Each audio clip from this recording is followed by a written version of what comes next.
Nós vamos iniciar, como nós iniciamos no último domingo, orando em especial pela vida do nosso irmão Sérgio. Os irmãos têm acompanhado, nós temos aí repartido no grupo os pedidos de oração pela vida dele, porque a situação ela é bem crítica, né? E o que nós precisamos é orar nesse momento pela vida do nosso irmão. Então hoje é uma noite de ceia, uma noite em que nós temos essa oportunidade de celebrar a vida através do sacrifício de Cristo, a ressurreição, e também é um momento em que nós nos lembramos da intercessão de Jesus por nós. E a cruz foi uma intercessão. Ele intercedeu por nós na cruz do Calvário. Então nesse momento nós vamos interceder pela vida do nosso irmão, estaremos orando por demais enfermos. Não sei se nós tivemos alguma perda de algum familiar, de algum parente, né? E eu perdi um amigo muito bacana aí de caminhada, não foi por Covid, foi por um outro problema que ele tinha. Tinha minha idade, e nós somos colegas de classe, nos formamos juntos no seminário e nunca perdemos a amizade, né? Nos afastamos um pouquinho, porque cada um tem as suas responsabilidades, mas foi um choque, porque foi de uma hora para outra, passou mal, um problema que ele tinha no estômago, e é assim, nos deixou, né? Então é um tempo complicado, né, irmãos? Machuca bastante. Nós tivemos aqui irmãos da igreja que perderam entes queridos, e nós aqui perdemos, não foi também por Covid, mas foi por outras enfermidades. Perdemos a irmã Helena, perdemos o irmão Duda. Então tem sido um tempo difícil. E agora o irmão Sérgio, com essa complicação, ele tem que ser alvo das nossas orações. E como tem um cântico aqui, parece que eles separaram essa noite, que diz que o nosso Deus é um Deus de milagres. Nosso Deus é caminho no deserto. Falamos no deserto esses dias. Deserto não tem vida, mas nós queremos em Jesus, e Ele é o caminho no deserto. Bem, oremos. Senhor, Deus Pai, Criador de todas as coisas, Teu nome, Senhor, Teu nome, Deus, é glorificado e exaltado aqui neste lugar, neste momento, nesta noite. Enquanto, Senhor Deus, iniciamos esse culto, iniciamos, ó Deus amado, um culto festivo, porque estaremos celebrando a ceia. Depois de 2 meses, Senhor, estamos aqui celebrando a morte e a ressurreição do nosso Senhor Jesus Cristo. Senhor, nós nos lembramos da intercessão de Cristo por nós, morrendo, se doando na cruz do Calvário. E nesse momento nós estamos agora intercedendo pela vida do nosso irmão Sérgio. Está lá, Senhor, naquele hospital. Deus, nós clamamos pela vida dele em nome de Jesus. Nós sabemos, ó Pai, que quem dá e tira a vida é o Senhor. Tudo é permissão Tua. Mas nós aqui, Senhor, como corpo de Cristo, nós aqui, Senhor, como amigos que congregam e que comungam, Senhor Deus, no mesmo lugar, nós estamos aqui intercedendo pela vida desse nosso querido irmão. Estende as Tuas mãos de poder, Senhor Deus, e ser com Teu filho ali naquele momento, naquele lugar. Senhor, é a oração que nós fazemos, confiados no Teu nome e no Teu poder.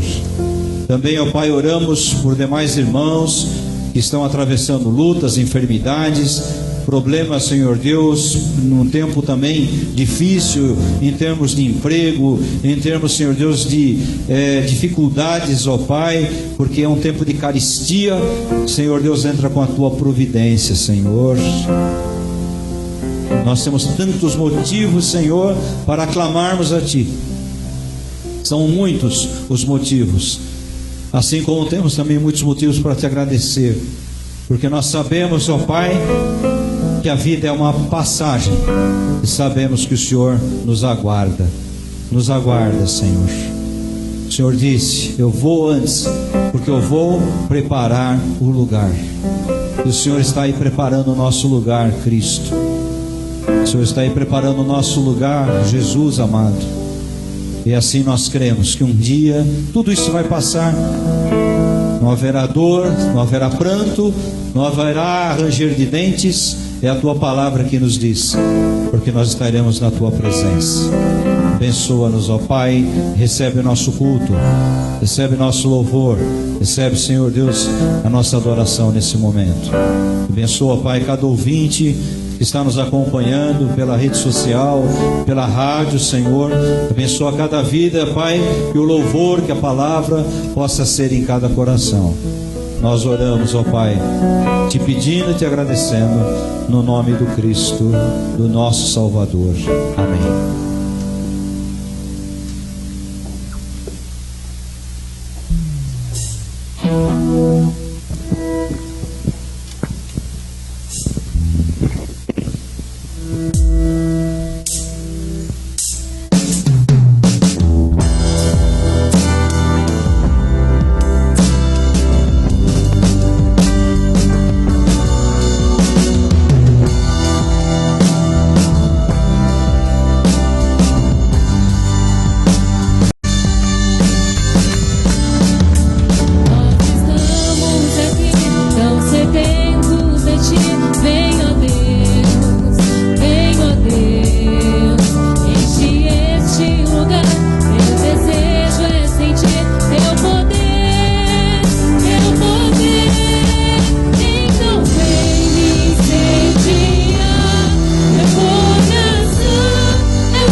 Amém. Nós vamos orar pelos elementos da ceia nesse momento. No mês passado nós não tivemos a ceia, estamos fazendo agora no último domingo. Eu acho que o mês que vem a gente vai manter no último domingo também, tá? E aí alguém ia fazer o pão, pulou, então deu uma bagunçada. Mas nós vamos orar agora pela vida da Rita, que fez o pão. A Duda já está aqui. Cadê a Rita? Vou chamar ela aqui para nós orarmos.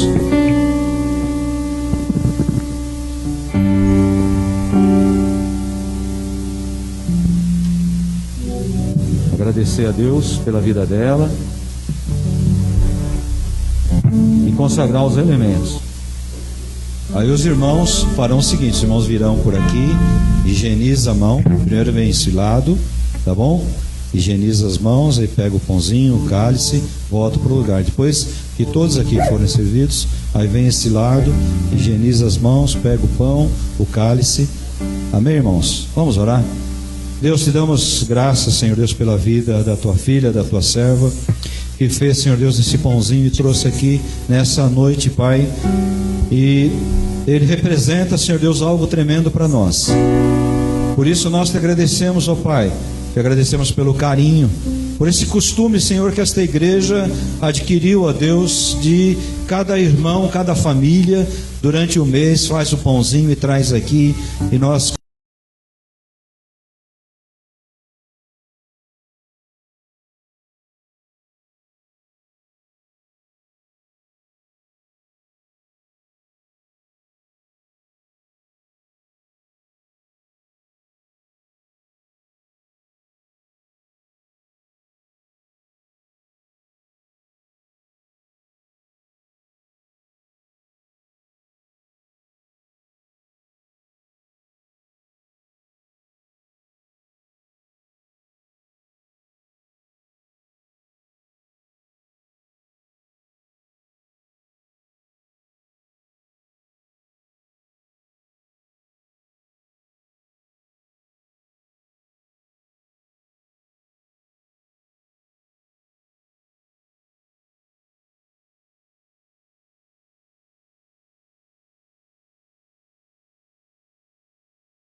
Pega o pãozinho. Agradeça ao Senhor nesse instante pelo sacrifício na cruz do Calvário. Obrigado, Jesus. Obrigado, Pai. Coma do pão em memória do Senhor.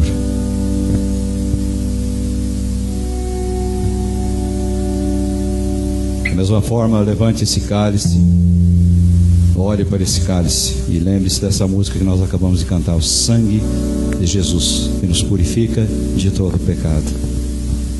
Sabe, irmãos, esse é um tempo que sempre vale a pena ser crente, ser cristão, sempre. Mas esse é o tempo que vale mais a pena, não é? Porque diante de todas as incertezas e inseguranças que a gente tem visto no dia a dia, nós temos uma certeza e uma segurança: no sangue de Jesus, que nos purifica de todo pecado e que nos garante a nossa vida com Ele para toda a eternidade. Amém? Então vamos tomar esse cálice em memória do nosso Salvador.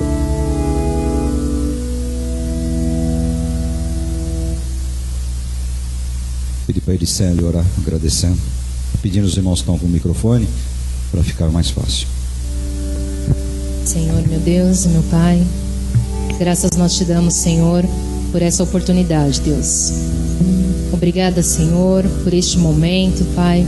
Obrigada, Senhor, por estarmos aqui em comunhão, Senhor, com os irmãos e podendo partilhar, Senhor, deste momento, Pai. Obrigada, Senhor, por tanto amor, Senhor, naquela cruz. Senhor, nós não somos merecedores, Senhor, mas o Senhor, mesmo assim, fez tudo isso, Senhor, por nós. Eu te agradeço, Senhor. Eu te agradeço por ser infinitamente nas nossas vidas. Eu te agradeço, Senhor, por cuidar de nós, Senhor. Eu te agradeço, Senhor, pelas vidas que estão aqui, Senhor. Eu te agradeço, meu Pai, por tudo, em nome de Jesus. Amém. Os irmãos também, durante esse próximo louvor, podem trazer seus dízimos e suas ofertas. Amém? Quem quiser ficar em pé, pode ficar. Meu orgulho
Meus irmãos podem se sentar.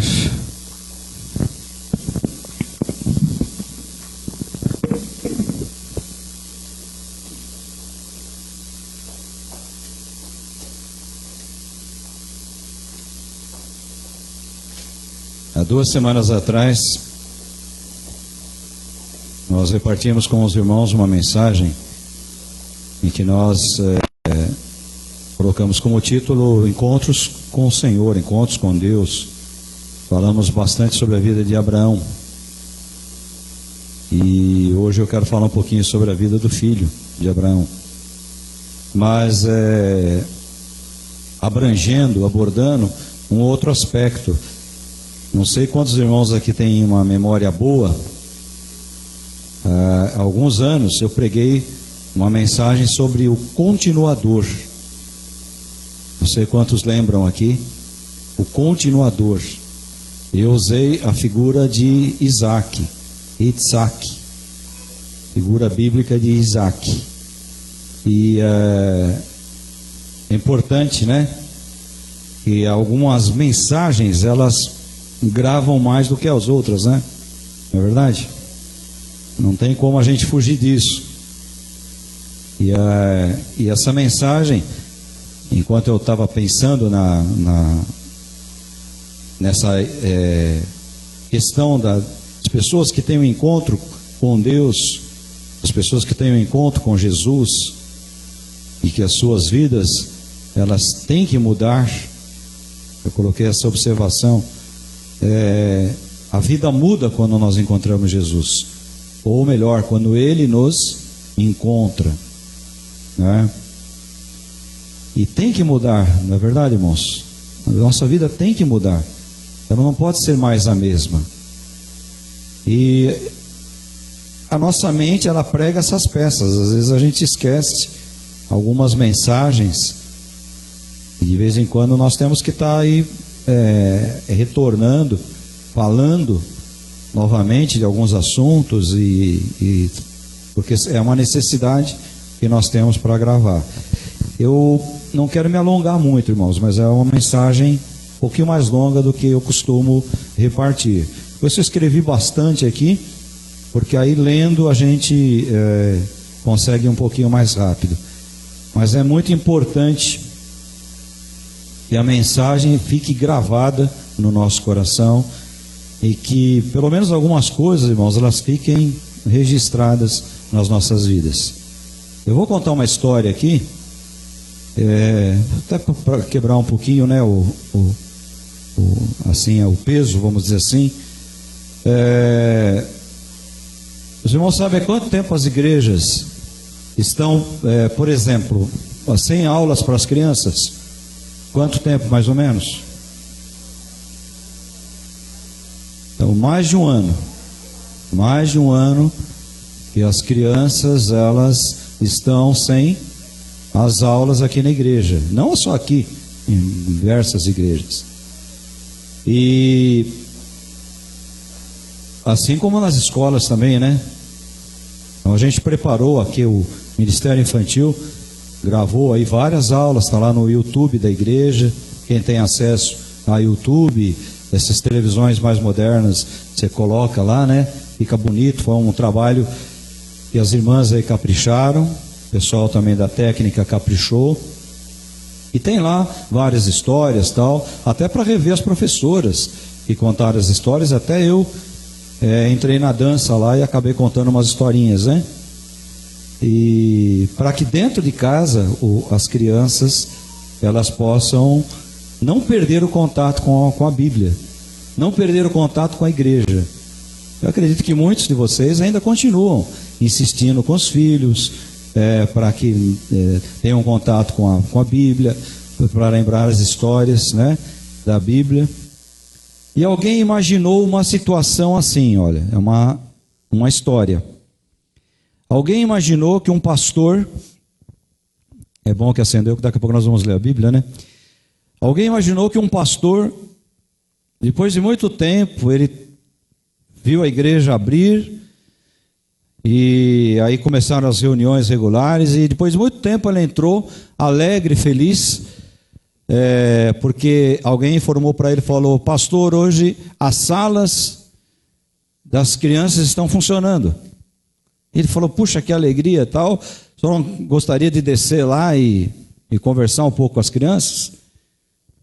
Ele falou: lógico que eu quero. E ele desceu até as salas e começou a conversar: olha, faz tempo que eu não vejo, olha você como está grande e tal.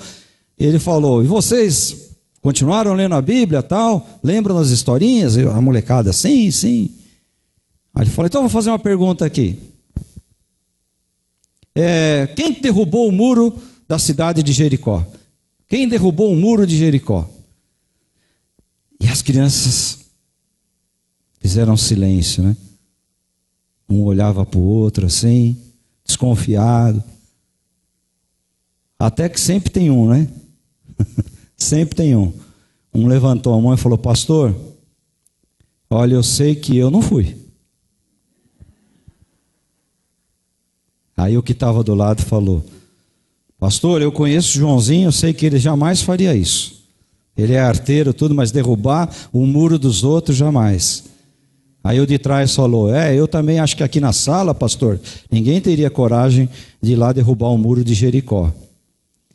E aí a professora, lógico, né? A professora falou: olha, pastor, sabe como é que é, né?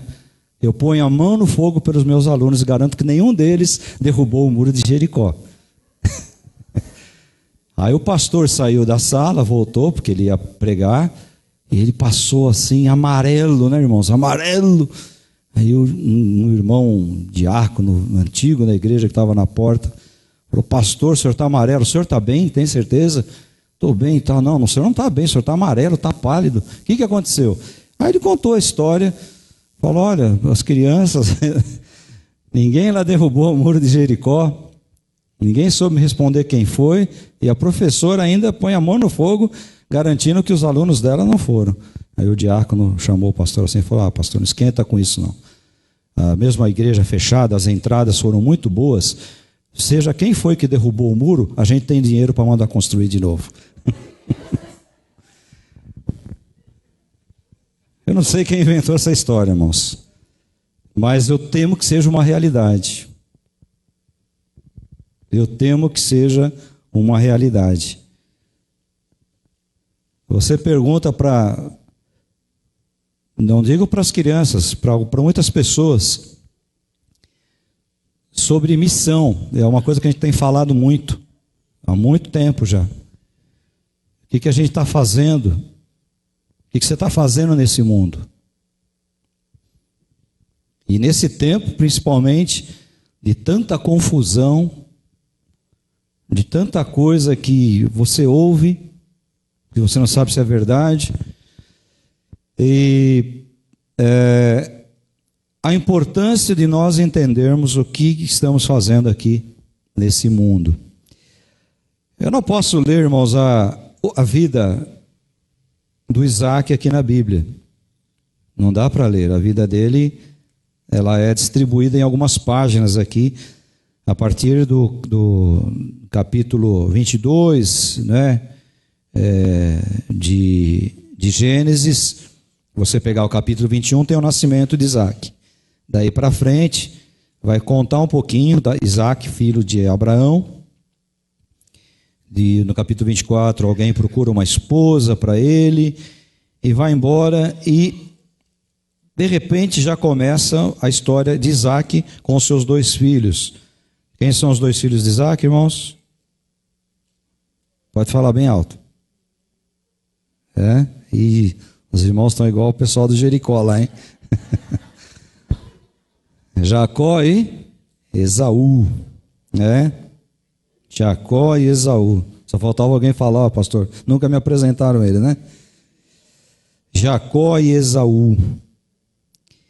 E os irmãos conhecem a história, que Rebeca tentou enganar Isaac, já não enxergava bem, tinha uma certa idade, e fez com que o Jacó se passasse pelo Esaú, que apesar de gêmeos, o Esaú saiu antes do ventre materno, então ele era considerado, por direitos hebreus, como o primogênito, né? Então, nós conhecemos toda essa história. Depois que entra termina a história de Abraão, passa Isaac e entra a história de Jacó, a gente percebe que sobre Isaac, a respeito de Isaac, pouca coisa nós temos na Escritura, pouca coisa. Você pega aqui algumas páginas, vai falar um pouquinho mais já da preocupação com a descendência de Isaac, né? E não se fala muito sobre Isaac, filho de Abraão, o filho da promessa. Então, quando você pega o capítulo 24, você percebe assim: Abraão velho, de idade avançada, e o Senhor o havia abençoado em tudo. Então ele diz a um servo antigo da sua casa, que governava tudo que ele possuía, tomava conta da casa, que colocasse a mão debaixo da coxa, era uma espécie de promessa. Estou lendo aí o capítulo 24, verso 3. Para que eu faça com que você jure pelo Senhor, Deus do céu e da terra, que você buscará uma esposa para o meu filho entre as filhas dos cananeus, no meio dos quais estou morando, mas que você não buscará, mas que você irá à parentela, a minha parentela, para buscar ali uma esposa para Isaque, meu filho. Então veja qual era a preocupação de Abraão. A preocupação de Abraão é que a promessa que ele havia recebido de Deus continuasse presente através da vida de Isaque. E é em cima disso, irmãos, que esse texto fala bastante comigo, né? Porque se você pega até mesmo na história judaica, eu leio bastante, eu gosto das histórias, do folclore e etc., né? Da própria cultura e da própria religião, não se fala muito de Isaque. Fala-se muito de Abraão, fala-se muito de Moisés, de Davi, de Jacó até, mas você não ouve falar muito de Isaque. Então parece que Isaque está ali na Escritura apenas para fazer a ponte entre o Abraão e o seu neto Jacó. Quando a gente lê o texto, parece mais ou menos isso aí. E é em cima disso, irmãos, que eu quero meditar um pouquinho com vocês. Então, na Bíblia, eu vou ler um pouquinho aqui, como eu falei, para não ficar muito pesado, o culto não ficar muito longo. Na Bíblia nós encontramos a história dos patriarcas de Israel. Entre eles, o menos comentado no livro de Gênesis é Isaque. Ele é muitas vezes conhecido apenas como filho da promessa, o filho de Abraão, o pai da fé, não Isaque, mas Abraão. Ele é conhecido como pai de Jacó. Também Esaú, fala-se bastante no começo, depois tem o espaço, depois as descendências de Esaú, muitas se tornam inimigas do povo hebreu, e aí se torna a enxergarmos o nome de Esaú. Mas o Isaque fica nessa situação. Jacó teve encontros tremendos com Deus, visões tremendas. Vamos dizer assim, ele teve contatos extraordinários com Deus, coisas que vão além do natural, vamos dizer assim.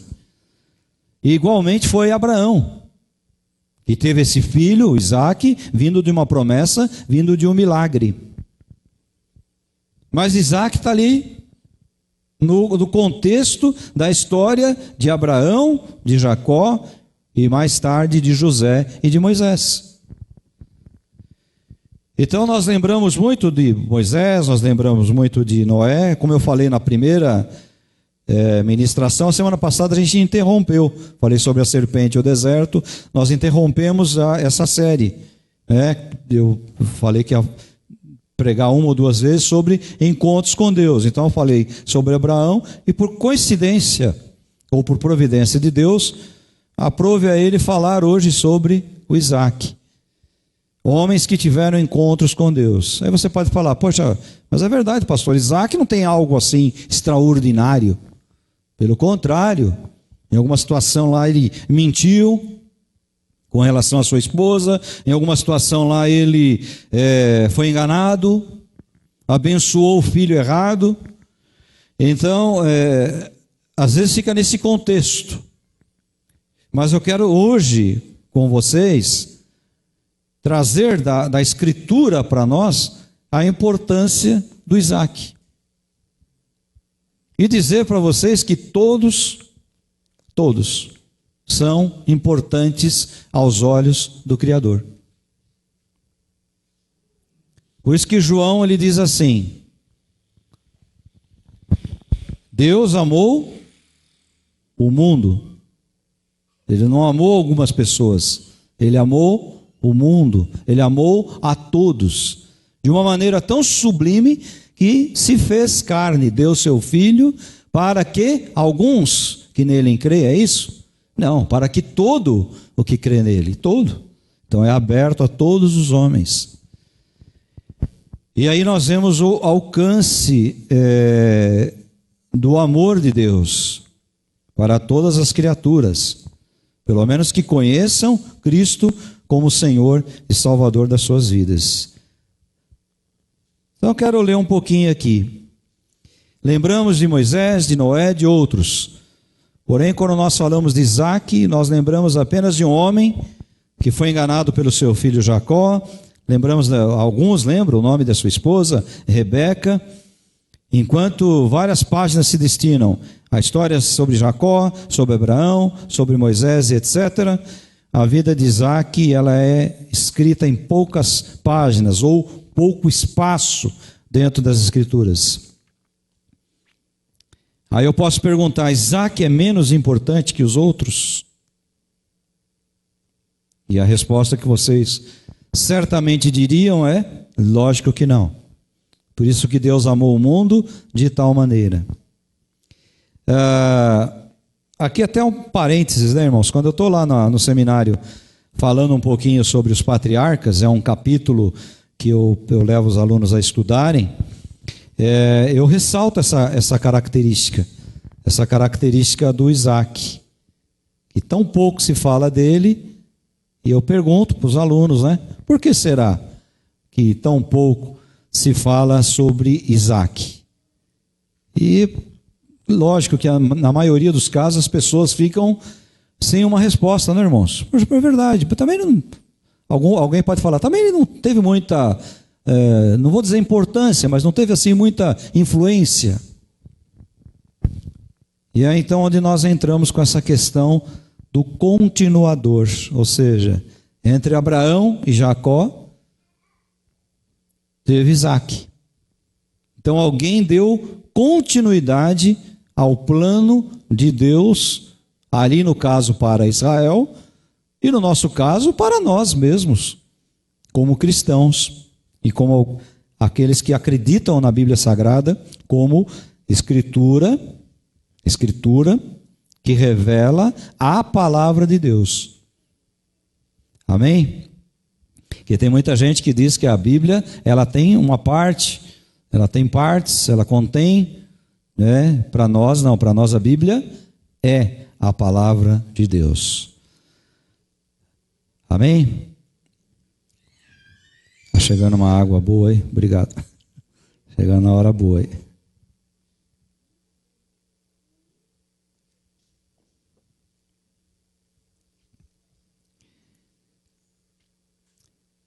Esse texto que nós não lemos completo, mas lemos uma parte dele, prova isso, que Abraão, já idoso, ele se preocupa em que Isaac tenha uma esposa que seja herdeira, que seja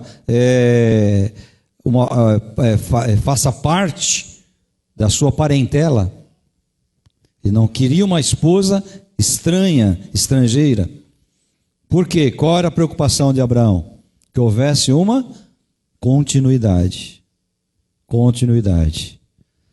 Veja, irmãos, que interessante, né? Eu faria a pergunta: hoje, se você pega aí principalmente nas redes sociais, Você vai lá encontrar pastores de renome, não é assim? Olha, o pastor fulano. Olha, o pastor tal, a igreja tem não sei quantos membros. Olha, o pastor tal fez tantas igrejas. Olha, o pastor não sei de onde escreveu tantos livros.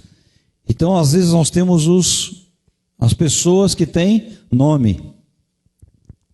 E nós esquecemos que alguém, para ter um nome, tem que ter o quê? Alguém por trás. Hoje a gente estava assistindo uma palestra lá em casa à tarde, e o cara estava falando, eu faço essa palestra, faço esse estudo, e ele estava falando sobre uma característica de um temperamento e tal, e ele falou, esse temperamento acha que faz tudo, que é super homem, que é ilimitado, que pode todas as coisas, mas sempre nós dependemos. E ele deu exemplo, olha, estou aqui gravando uma aula para vocês, uma palestra, mas tem alguém filmando? Alguém ligou a energia? Alguém preparou o palco? Alguém preparou até o meu figurino que eu estou vestindo? Então é interessante, irmãos, que ninguém faz nada sozinho. Ninguém faz nada sozinho. Então eu fico perguntando para mim mesmo, que os Isaques de hoje não são aqueles que estão à luz dos holofotes, essas lâmpadas bonitas que nós temos aí. Não são aqueles que estão muitas vezes na mídia, nos púlpitos de grandes templos, nos palanques da fama. Os Isaques de hoje são aqueles que trabalham no que nós chamamos de bastidores. Sabe o que é bastidor? É tudo isso que prepara, por exemplo, o artista quando ele vai lá, o cenário. Alguns aqui eu já fui em alguns programas de televisão, participei de alguns programas. Então quando a gente está em casa e vê aquele cenário, a gente fala que coisa mais bonita. Mas quando você vai lá, você percebe, é um pedaço de madeira, às vezes, decorado, você passa por trás, tudo remendado, prego saindo fora, pintura já descascando. Por quê? Porque você está onde? Por trás dos bastidores. Então alguém fez tudo aquilo ali, deixou bonito, né? Você vê aqueles programas de televisão, aquele cara que gosta de rodar o peão e tal, tudo bonitinho ali. Se você vai nos bastidores, mas tem alguém lá. Tem alguém lá para fazer a iluminação. Tem alguém lá para fazer com que o som chegue bonitinho lá na sua casa, na sua televisão, no seu rádio. Então os Isaques hoje são esses, que estão nos bastidores, que muitas vezes não aparecem. Os Isaques hoje são esses pastores como eu, um pastor de uma igreja num bairro. E muitas vezes ele é uma referência num bairro, ele é uma referência na vizinhança, não é? Não porque pessoas entraram na igreja, foram curadas ou saíram ricas, não é isso. Você é referência quando você trata as pessoas com educação, quando você não menospreza as pessoas, quando você respeita as pessoas, quando você conversa com as pessoas, quando você acompanha as pessoas. Alguns anos atrás, um pessoal que eu conheci aqui na igreja, frequentou bastante aqui, não sei se particularmente fizeram ou não decisão de Cristo como Salvador, mas o marido de uma dessas pessoas que frequentou aqui, que não foi nem membro da igreja, mas a gente fez uma amizade, ele me ligou, ele pediu o meu número, ele me ligou e falou assim, pastor, é fulano. Falou, opa, como é que você está? Tudo bem? Ele falou, rapaz, eu estou precisando de uma ajuda sua. Morreu um cara aqui, um amigo nosso, um cara bacana, um cara que todo mundo gosta, todo mundo conhece. E ele vai ser enterrado, foi enterrado aqui no cemitério Tremembé. Ele vai ser enterrado, não tem uma pessoa para fazer uma oração, para dar uma palavra, para ler a Bíblia. E eu falei que eu tenho um grande amigo, fiquei feliz por aí, né? De ele me chamar de grande amigo. Porque eu tenho um grande amigo que se eu pedir, eu acho que ele vem. Aí eu perguntei qual era o horário, tal, vim aqui no cemitério, dei uma palavra, fiz uma oração com o pessoal. Ele não tinha, como é que fala? Não tinha família aqui. Alguém gravou a palavra que eu falei. Olha só, irmãos, acho que naquela época, não faz tantos anos assim, mas o celular não era tão moderno como hoje. Mas alguém gravou, alguém que tinha uma coisa melhor lá, filmou e mandou para o pessoal lá no Nordeste, os parentes dele. E aí nós descemos, aí sepultou a pessoa, tudo. Então, ninguém não teve holofote, irmãos. Acho que eu nunca contei isso para vocês. É a primeira vez. Então são os pastores das igrejinhas, que às vezes não têm expressão mediante os templos suntuosos, né? Chiques, que se erguem. E alguns falam, não, é porque Deus é grande, o templo tem que ser grande, chique. Cada um faz aquilo que quer, né? Mas são os Isaques. São aqueles que são lembrados quando, às vezes, um parente humilde está nas últimas, no hospital. Hoje não, porque você nem pode mais fazer visita no hospital. Aliás, irmãos, deixa eu abrir um parênteses aqui para dar uma cascada nesse Supremo Tribunal Federal que nós temos aqui no Brasil, que é uma lástima, é uma perseguição aberta ao Evangelho. Eu não sei quem foi, eu não li essa notícia por inteiro ainda, não sei quem foi o infeliz lá, que está querendo proibir até as videochamadas, que os pastores estão fazendo assim agora. Alguém leva lá o doente, está lá internado, mas ele pode falar uma palavra, tal, o pastor, um parente grava uma oração e a pessoa ele mandou proibir isso aí. Tá? Isso é o Brasil, irmãos, que nós estamos vendo aí querendo derrubar o presidente a todo custo. Esses bandidos, eu não tenho medo não de falar, esses bandidos que vestem uma toga e acham que são melhores que os outros. Fecha aspas, vamos voltar para cá. Então, às vezes, irmãos, vai lá no hospital fazer uma visita, um aconselhamento. Às vezes é uma palavra, uma mãe desesperada, um pai desesperado, e fala, olha, minha filha está grávida, olha, não sei o que aconteceu, não tenho com quem falar, não sei o que eu faço. Essas coisas, irmãos, elas não aparecem. Mas elas estão sendo feitas por quem? Pelos Isaques. Os Isaques que são os continuadores, né? Eu até coloquei aqui quantas vezes eu pus dentro do meu carro pessoas para levar a centro de recuperação. Centro de recuperação. A saudosa perua da nossa igreja aí. Quantas vezes nós levamos pessoas lá para o centro de recuperação? Então esses são os Isaques, irmãos. São os continuadores. Mas são apenas os pastores das igrejas de bairro? Ou será que de repente aqui nessa noite eu estou olhando para um monte de Isaac sentado aí?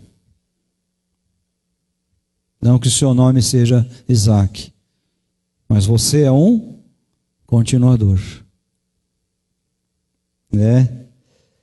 Alguém pode falar, mas esse irmão não faz nada. Quem somos nós, né, irmãos? Para tecer um comentário desse tipo.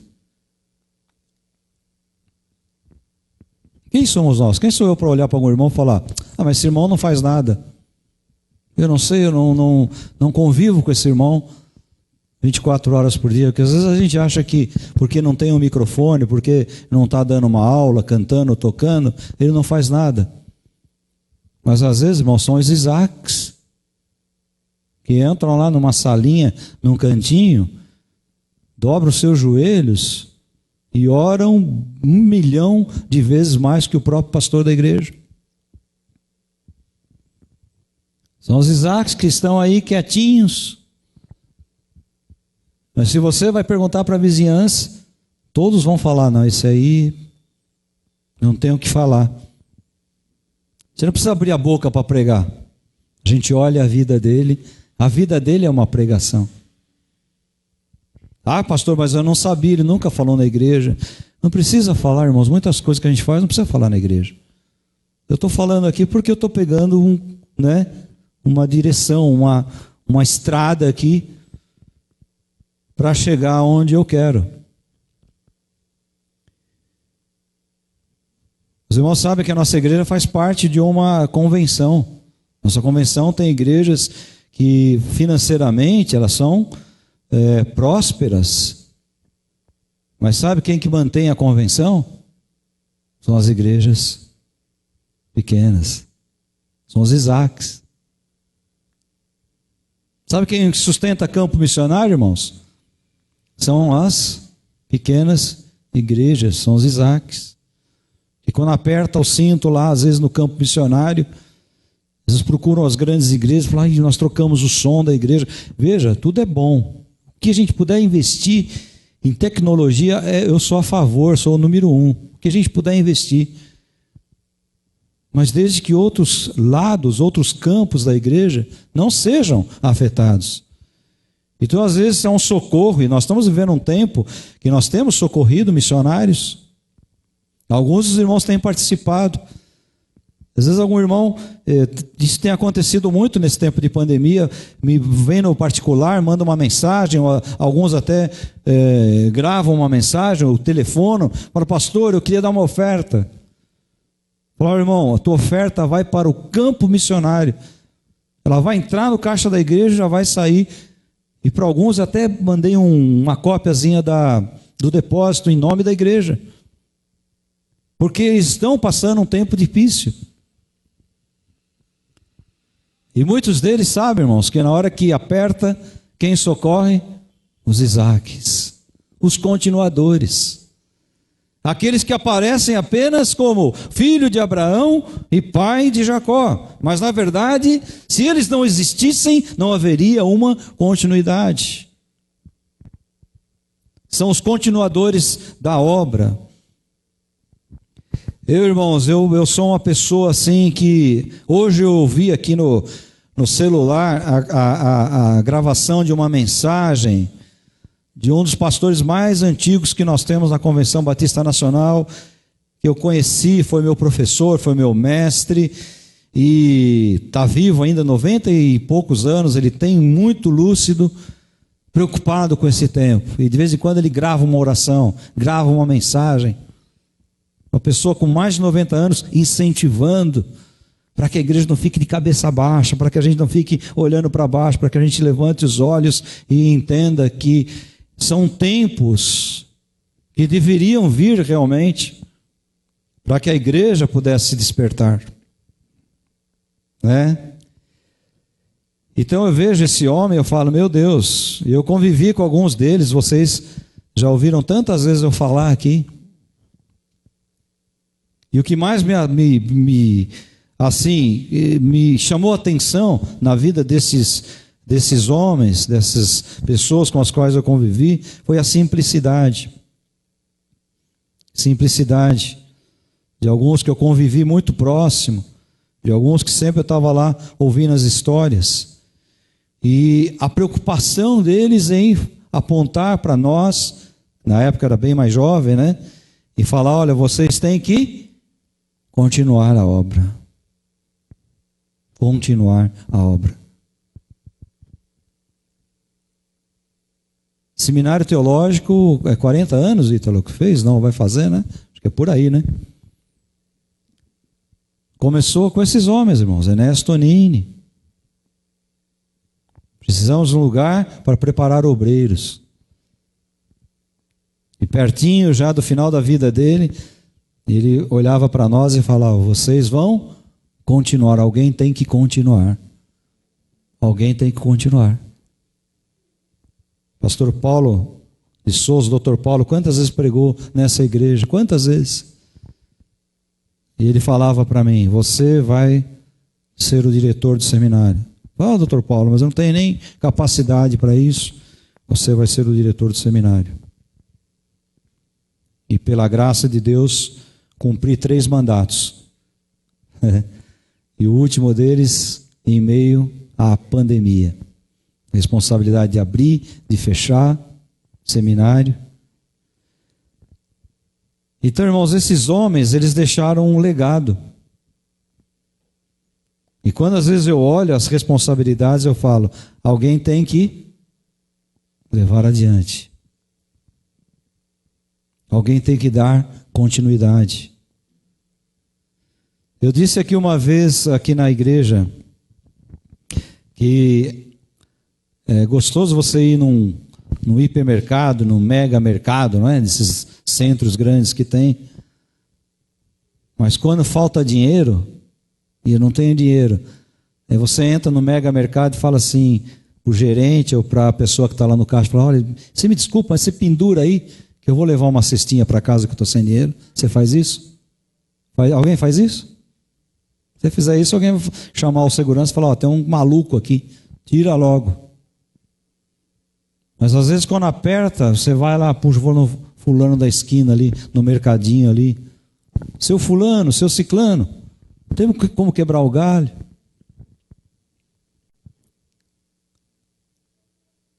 E vai lá, e às vezes você volta com alguma coisinha, né? É de onde vem o socorro. Então nós temos pessoas importantes. Louvado seja Deus porque nós temos pessoas importantes. Mas nós temos os continuadores, irmãos. Olha, vocês estão aqui. Quantos irmãos estão aí acompanhando pelo Facebook, por rádio? São formas que Deus nos deu para alcançar. Vocês estão dando continuidade. A igreja continua. A igreja continua. Alguém pode falar, como eu disse, mas esse irmão não faz nada. Como é que você pode dizer isso, né? Como é que a gente pode dizer isso? Quando eu era garoto, lá na Igreja Batista no Cambuci, eu lembro, o Batista tem uns costumes gozados, né? Eu não sei se aqui tem, nunca prestei atenção, para falar a verdade. Talvez alguns irmãos tenham esse costume. Mas Batista gosta sempre de sentar no mesmo lugar na igreja, vocês já perceberam? E eu lembro que tinha uma mulher, eu era molequinho de tudo, mas eu lembro, que tinha uma mulher, e ela sentava sempre no mesmo lugar. Sempre no mesmo lugar. E outras coisas eu não lembro tanto, mas eu lembro assim que ela era uma pessoa com muita necessidade. Você percebia que era uma pessoa, a nossa igreja lá era uma igreja pobrezinha, não era uma igreja de nível, né? E a igreja sempre ajudava. Mas era interessante que eu não sei nem como era a casa dela, nunca fui. Depois eu ouvi alguém dizendo que ela morava até na favela. Mas é interessante, o cantinho dela sempre ali, sempre aquela pessoa ali. Olhava quando uma ou outra vez ela faltava, até uma vez que ela começou a faltar muito e descobriu-se que ela tinha morrido. Mas como é que eu posso olhar para uma pessoa dessa e falar, você não faz nada? Às vezes é um Isaac que está ali, irmãos. É um continuador. Cada um de vocês que está aqui é um Isaac, é um continuador. E é interessante, essa semana também conversava com uma pessoa e ela falava para mim, olha, na minha infância as pessoas diziam que eu não prestava para nada, que eu não valia nada, que eu não fazia nada direito. E hoje, já com uma certa idade, carrega esse trauma. E eu falava, não, ninguém está nesse mundo à toa. Ninguém está nesse mundo em vão. Você já parou para pensar isso, meu irmão? Às vezes eu fico pensando, a pessoa que vai para o crime é porque ou é a ganância de ter dinheiro na facilidade, ou uma índole ruim mesmo, ou muitos porque não descobriram o que estão fazendo nesse mundo, qual a missão nesse mundo.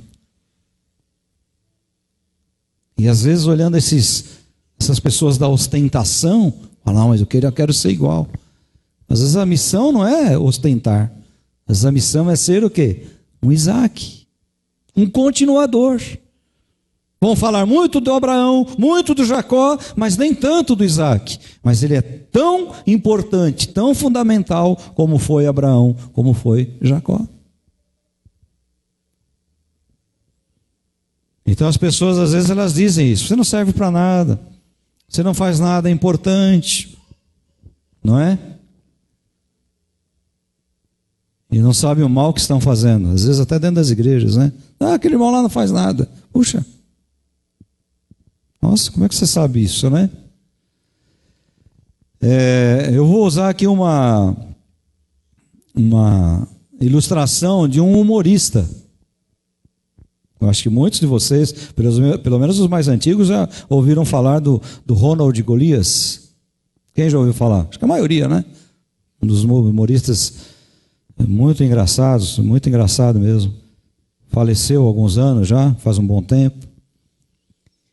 E eu lembro de uma entrevista dele, esses dias aí, assistindo uma resenha da televisão antiga, ele estava lá e foi exatamente num dos programas que ele falou isso. E alguém falou: poxa, você tem alegria em fazer? Ele falou: olha, a minha missão nesse mundo aqui, o que eu sei fazer nesse mundo é fazer humor. É levar o humor, é fazer as pessoas desofilarem um pouco, darem um pouco de risada. Então, quando eu entendi que Deus me deu essa missão, eu entendo assim que eu faço isso, eu tenho que fazer isso da melhor maneira possível. Eu tenho que agradar da melhor maneira possível. E dependendo do público, até ele estava num lugar, num programa, ele falou: que nem aqui eu tenho que tomar cuidado com o que eu vou brincar, porque eu tenho que respeitar o público que está aqui. Mas o que eu tenho que fazer nesse mundo é uma missão. E ele usou um texto, para quem conhece a Escritura Sagrada, sabe que esse texto da Escritura. Ele falou: porque a gente é como uma carta escrita. Hoje você fala carta, quase ninguém entende mais, que não existe mais carta, né? Mas é como o palavreado do apóstolo São Paulo. Nós somos como cartas escritas. E como é gostoso quando você recebe uma carta com boas notícias, não é assim? Por isso que o Evangelho é boa nova. Como é interessante quando você... Eu lembro uma vez eu recebi um telegrama. Também é coisa que não existe mais. Se fosse hoje seria o quê? Um e-mail? Um comunicado via WhatsApp, sei lá. Mas eu lembro que eu recebi um telegrama. Nossa, um telegrama. E quando eu abri eu fiquei feliz, sabe por quê? Era uma empresa que eu havia feito um teste e estava me chamando para trabalhar. Nossa, eu guardei aquilo por anos. Por anos. Porque eu olhava e falava: bendito seja o nome do Senhor, que eu vou trabalhar numa multinacional. Que legal. Boa notícia chegou ali. Mas poderia ter chegado o quê? Olha, infelizmente você não serve para a nossa empresa. Seria uma notícia ruim. Então, quando ele falou isso, eu lembrei, lógico que eu lembrei da Escritura. Nós somos cartas, irmãos, nós temos boas notícias para falar para o mundo. Alguém pode dizer: mas não tem o que esse tempo, pastor? Que boa notícia que nós temos, que há esperança. E a esperança tem nome: Cristo Jesus. E a esperança tem endereço: a Escritura Sagrada. Olhem as Escrituras, porque é nelas que vocês vão encontrar as palavras da vida eterna. Então, caminhando já para o final, para Jesus o importante demais, esses que continuam, que não param diante das circunstâncias e situações. Irmão, sabe muitas vezes o que eu sinto? Eu me sinto um hebreu que saiu da terra do Egito, que está no deserto, escutando o chão tremer, falando: o inimigo está aí para matar. E olho para frente e falo: olha o que tem pela frente. Um rio enorme, um mar vermelho. E olho para os lados, deserto. Por outro lado, colina. E eu falo: e agora? E agora? O chão está tremendo. E o exército de Faraó vem para destruir. E aí eu escuto assim a palavra de Deus falando: diga ao povo de Israel que marche. A gente tem que caminhar, irmãos. A igreja, ela tem um diferencial. Qual é o diferencial? Mesmo que seja devagar, mas ela continua caminhando. Ela não para. A igreja é perseguida, não sei quantos templos destruídos aí na China, por exemplo, que é a bola da vez, né? Quantos cristãos mortos, quanta perseguição. Mas sabe o que é bonito, irmãos? A igreja não para. A igreja prossegue. Às vezes tem 2, 3 pessoas fazendo um culto, mas são os Isaques, são os continuadores. Não são aqueles missionários famosos que fazem cruzadas, que lotam os estádios de futebol, não. Mas são eles importantes. A obra não parou porque eles estavam ali. São os Isaques, são os continuadores. Hebreus no capítulo 11 fala, olha, existiram alguns aí que não dá nem para falar o nome, a terra não conhece. Nunca nós iremos saber os nomes deles. Mas foram nobres. Foram os Isaques, os continuadores. Então, meu irmão, para Jesus você é importante porque você é aquele que está fazendo a coisa continuar. E sempre vai haver necessidade desses que carregam os fardos, porque nem todos vão ficar à luz dos holofotes nesse mundo, mas eles são especiais de Deus, especiais demais para Deus, especiais demais para Jesus, para a continuidade, a continuação da obra. E eu resumo dizendo, é a sua missão. É a sua missão. E grave isso que eu vou falar, meu irmão. Não existe missão maior ou missão menor. Não existe uma grande missão ou uma pequena missão. A missão é missão. Lembra Jesus naquela parábola lá dos trabalhadores? Vou contratar vocês aí para trabalhar e tal. Beleza, é X que eu vou pagar. Aí chegou um na última hora, ele estava precisando, contratou. Aí o pessoal reclamou, mas mesma coisa, você vai pagar e você vai trabalhar metade. O que ele falou? É justo. Foi o que foi combinado, foi o que foi tratado. Foi o que foi combinado. Então ninguém ganhou mais, ninguém ganhou menos, porque eles estão trabalhando e foi o preço combinado. Se existe uma missão maior, irmãos, foi a dele na cruz do Calvário. Essa, ela é inigualável, não é? Incomparável. Mas daqui para baixo, irmãos, não tem missão maior, não tem missão menor. Ah, mas aquele irmão não faz nada. Faz sim. Às vezes é o que ora, irmãos. Às vezes é aquele que chora.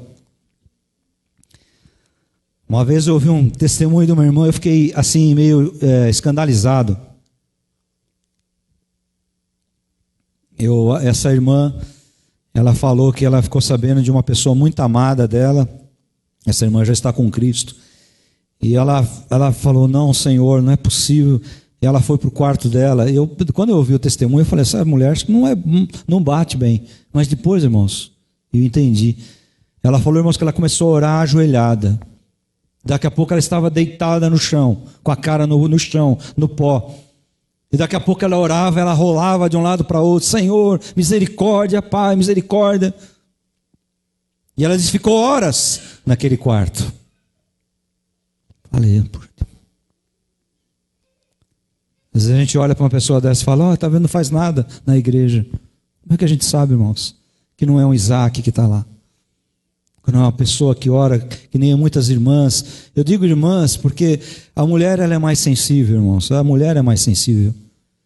E quantas irmãs, às vezes elas têm até um grupo de oração aí. E às vezes elas estão fazendo alguma coisa. Eu lembro muito de uma irmã, falou, pastor, estava lá no tanque, estava lá preparando a roupa e tal. De repente escutei uma voz, achei que estava ouvindo coisa demais. Deus falando, para e vai orar pelo teu pastor. Nossa, irmã, quando foi isso? Tal dia. Falei, que hora foi isso, irmã? Tal hora. Falou, irmã, estava acontecendo isso, isso e isso comigo.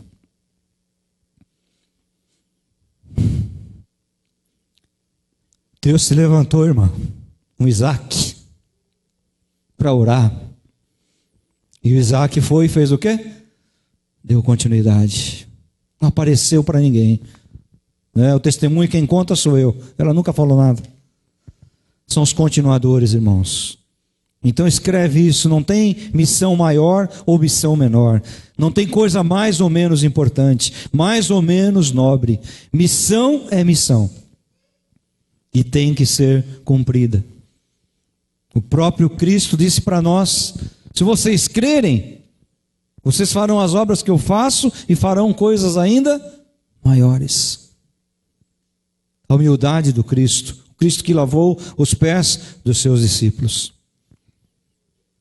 E essa frase que eu quero que você grave: fazer muito não significa fazer a missão. Fazer a missão é fazer aquilo que Ele, o Cristo, te deu a fazer. Eu vou repetir. Fazer muito não significa fazer a missão. Fazer a missão é fazer aquilo que Ele, o Cristo, te deu a fazer. Às vezes, irmãos, a gente quer contar testemunhos de coisas assim que saltam aos olhos. E nós não percebemos que Deus está acompanhando, são as coisas que para nós, para o homem, para o ser humano, são pequenas. Mas para Ele são coisas importantes, porque representam a missão.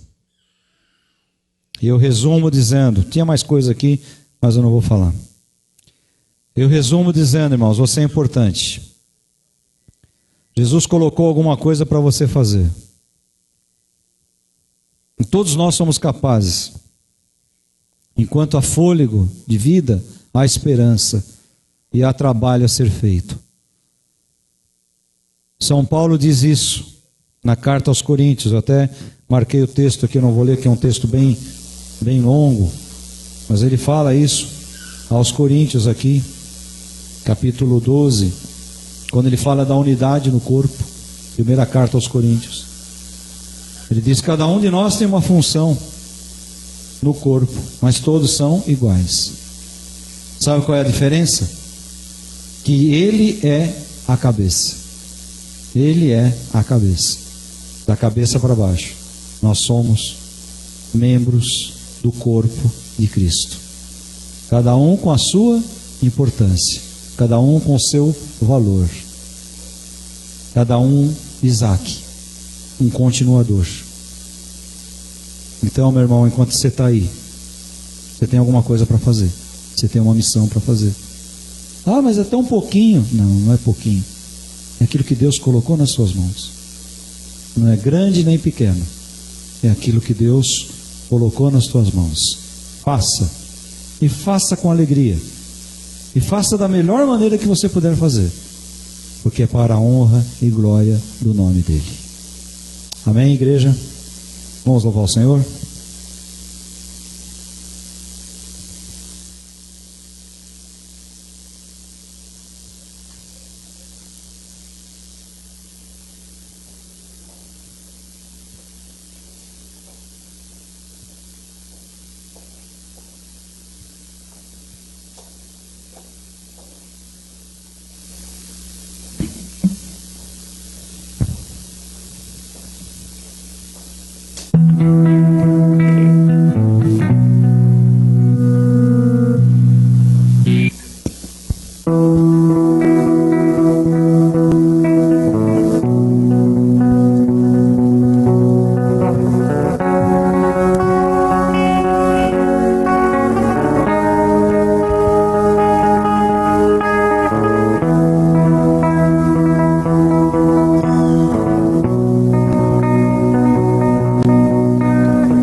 Estás aqui,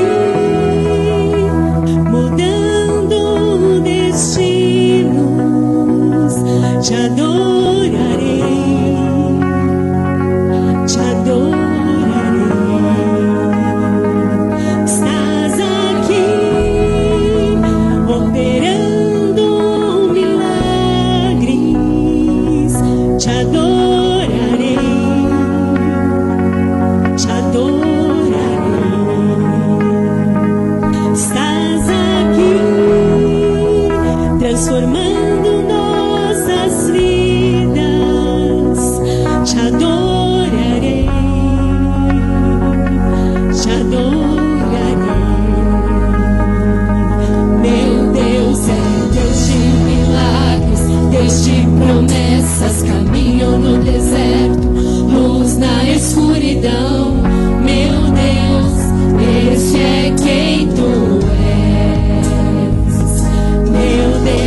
Louvado seja o teu nome, Senhor. Aleluia, Jesus. Dê a cada uma semana de bênção, de paz, Senhor Deus. Escapes, ó Pai, e que a tua boa mão esteja sobre a vida de cada um. O amor de Deus Pai, a comunhão de Jesus Cristo, nosso Salvador, e as consolações do Espírito Santo sejam com todo o povo de Deus, com toda a igreja, hoje e para sempre. Amém.